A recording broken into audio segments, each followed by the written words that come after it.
Hi everybody, this is me Ali Mukhtar, the professor of English literature at University of Kufa, the Department of English Language. Our lecture today is about Thomas White's poem Farewell Love and All the Laws Forever. As I told you, first of all, we have to read the poem, then we start explaining the main ideas and the theme that raised by the poet. Farewell love and all the laws forever. The bited hawks shall tang me no more. Cynic and Plato call me from the lore to perfect wealth, my wood for to endeavor. In a blind error when I did persevere, the sharp ripples that pricks I so sore taught me in a trivia that I set no store. But escape forth since liberty is liver. Therefore farewell, go trouble younger hearts, and in me claim no more authority. With idle youth go use the property, and thereon spend the many brittle darts, for hitherto, though I have lost my time, me is no longer rotten boughs to climb. As we see, this poem is written by Thomas White, one of the Renaissance famous poets, and this poem is a sonnet. Let us start with a brief introduction to this sonnet. In the realm of English sonnet, Sir Thomas White holds a unique position as a pioneer. I mean that Thomas White is one of the pioneers of sonnet writing, and he is one of the pioneers of the Renaissance age. He was the first individual who imported the style of writing sonnet from Petrarch into English. That means he is the first poet who introduced the Italian sonnet to the English literature. يعني هو من أول من قدم السونيتا الإيطالية إلى الأدب الإنجليزي. In his sonnet Farewell Love and All the Laws Forever, the speaker rejects love by saying farewell. في هذه السونيتا الشاعر يرفض فكرة الحب, saying goodbye. Farewell, it means goodbye to it forever. Not only does he say goodbye to love, but the speaker also rejects love's laws. Not only love, the poet, not only reject the idea of love, but he rejects even the laws of love. To suggest that love has laws, devise the idea of this concept as a pleasant. Instead, the reader is forced to see love as having boundaries, rules, and restrictions. Therefore, the poet in this poem tries to tell us that love has rules, restrictions, and boundaries. Now we come to the structure or rhyme scheme. For any poem, there is a structure or rhyme scheme. Therefore, part of our job in teaching poetry is to know how to decide the rhyme scheme of the poem. By its nature, as we see, that Italian sonnet is divided into two parts. يعني السونيتا الإيطالية تقسم طلابي الأعزاء إلى جزئين, octave and sestet. In the octave, the first part, which consists of 8-line stanza.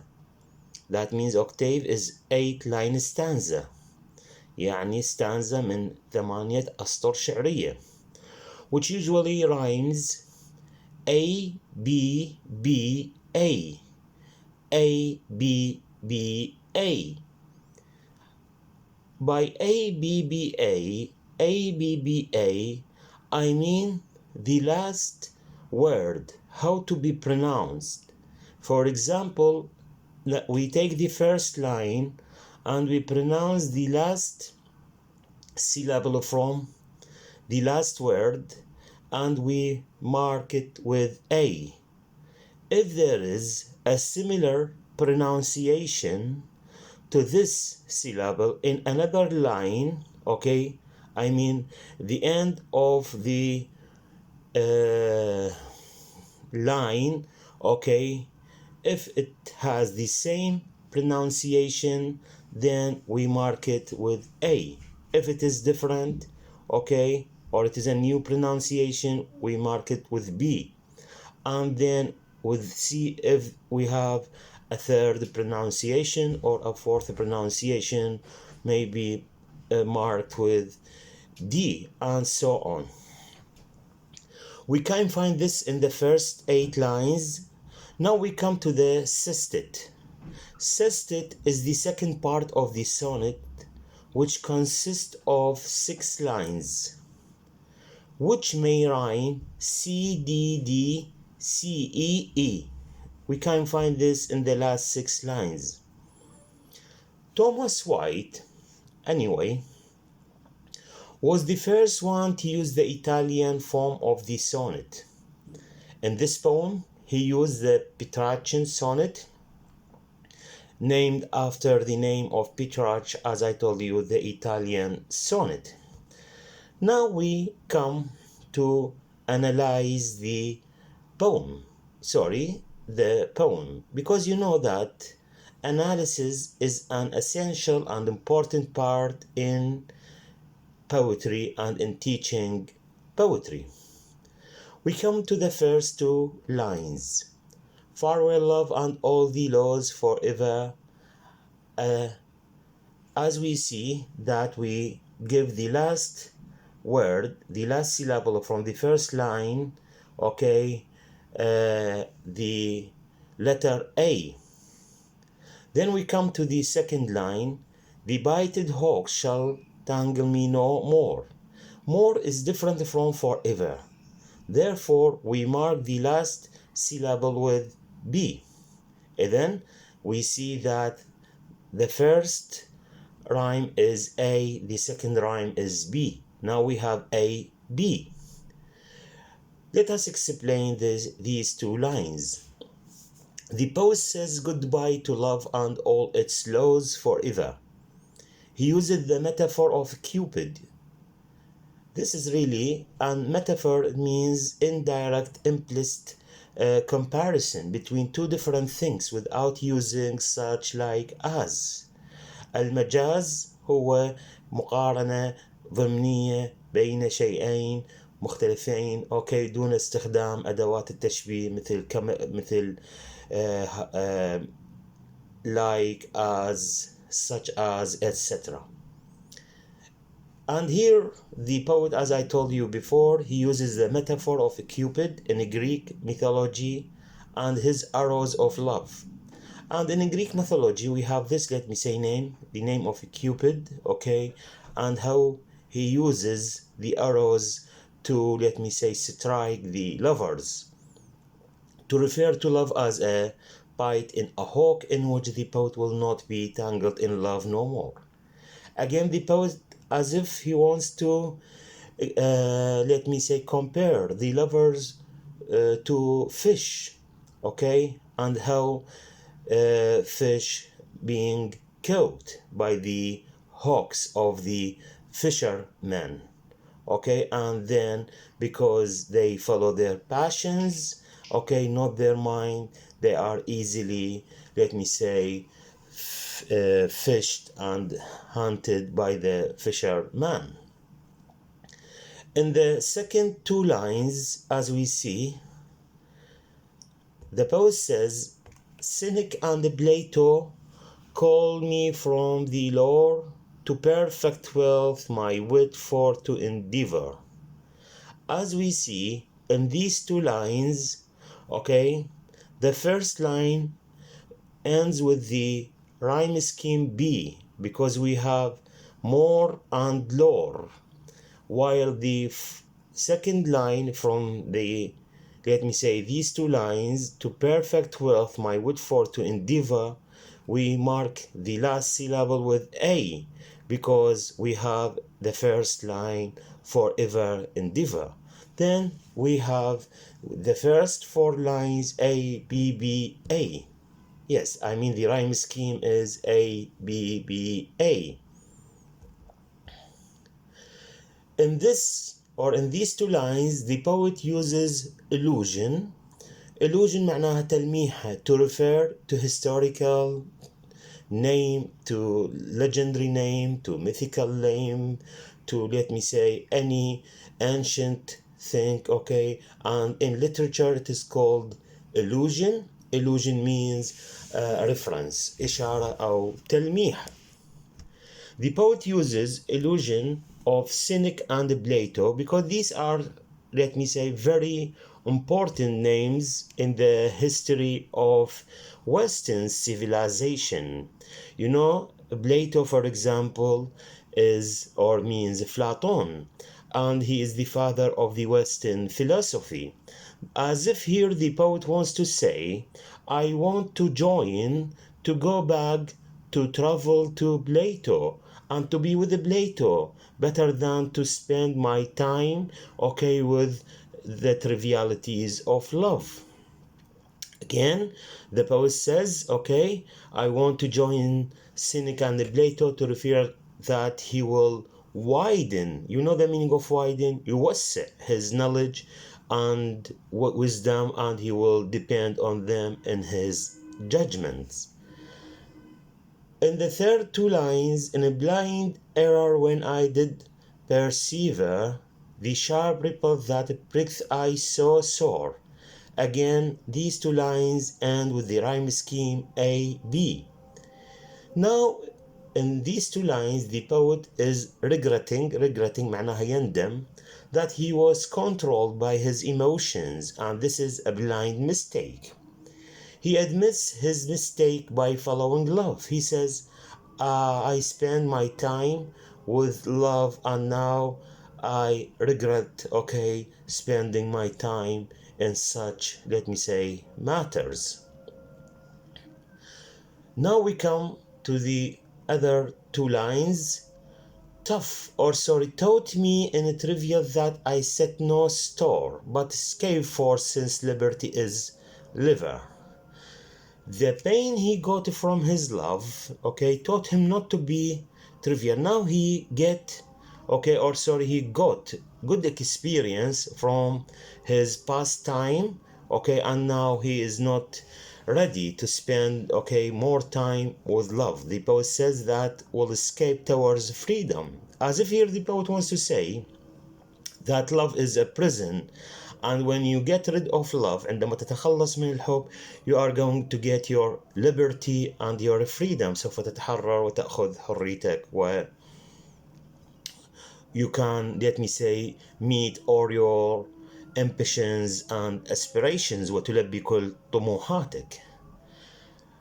Now we come to the other lines. Therefore farewell, go trouble younger hearts, and in me claim no more authority. With idle youth go use the property, and thereon spend the many brittle darts. Again, these four lines, rhyme the scheme like C, D, D, C. He is saying goodbye to love. Love has no more authority on him now. As I told you before, that he got his liberty, he succeeded to restore his freedom from the chains of love. Therefore, he is now saying goodbye to love. Love has no more authority on him now. He is controlled by reason because he replaced passion with reason. استبدل طلاب الأعزاء العقل والمنطق بالعاطفة. He asked love to go and use it darts, okay, to catch younger hearts. He says, now I am mature enough, I am experienced enough, I am old enough, okay, to enjoy my mind instead of my heart. And he now invites the younger hearts, the young people, okay, the youth, okay, to enjoy love, because love is the business of the young people, not the experienced. الناس اللي هم عندهم خبرة بالحياة وتجربة ما يمارسون الحب، لكن يدعو الشباب بأن to be engaged or to be involved or to be busy with such, let me say, silly matters, the matters of love. 4. Hitherto, though I have lost my time, Milas no longer rotten boughs to climb. The last two lines, okay, ends with the rhyme scheme EE, time, climb. As you see, time, climb. The last two syllables are pronounced, okay, in the same way. The poet says that he now an old man and he has lost time. He has no willingness. ليس لديه الاستعداد to climb the rotten branches of love tree. Here the poet again uses metaphor when he compares the rotten boughs, the rotten branches of the trees, okay, with love. He says, as if he wants to say that love is usually rotten, عفن, and we cannot trust love, okay, to climb the ladder of success. يعني لا يمكننا أن طلاب الأعزاء أن نتسلق سلم النجاح معتمدين على الأغصان الحب العفنة. No, we have to change these, let me say, branches with the branches of reason and wisdom. Now we come to conclusion. The conclusion of this poem is that Thomas White gives the negative point of view of love, in which he shed lights on the danger and uselessness of love. يعني على تفاهة وعدمية الحب وخطورة الحب. Now we come to these two names. Seneca, as referred to in the poem, a Roman philosopher, statesman معناها رجل دولة, and a dramatist. Plato, as I told you before, Platon, okay, was a Greek philosopher. Again, we have the definition of illusion is a brief and indirect reference to a person, place, thing, or idea of historical, cultural, literary, or political significance. يعني هي إشارة غير مباشرة ومقتضبة ومختصرة لشخص، لمكان، لشيء، لفكرة تاريخية، ثقافية، أدبية، سياسية، ذو يعني أهمية في التاريخ. It does not describe in detail the person or thing to which it refers. ولا تصف الأشياء بالتفصيل، مجرد تلميحة وإشارة. Again, we have the definition of metaphor, which is very important definition because we are specialized in literature. We have to know this meaning. Metaphor makes an implicit, implied, or hidden comparison between two things that are unrelated but share some common characteristics. يعني بالمجاز أو الاستعارة هو عمل مقارنة خفية أو مخفية أو ضمنية بين شيئين ليس لهما علاقة بالآخر، لكنهما يشتركان بنفس الخصائص. Now I finish my lecture with you. Thank you very much. I hope to meet you in other lectures. Thank you.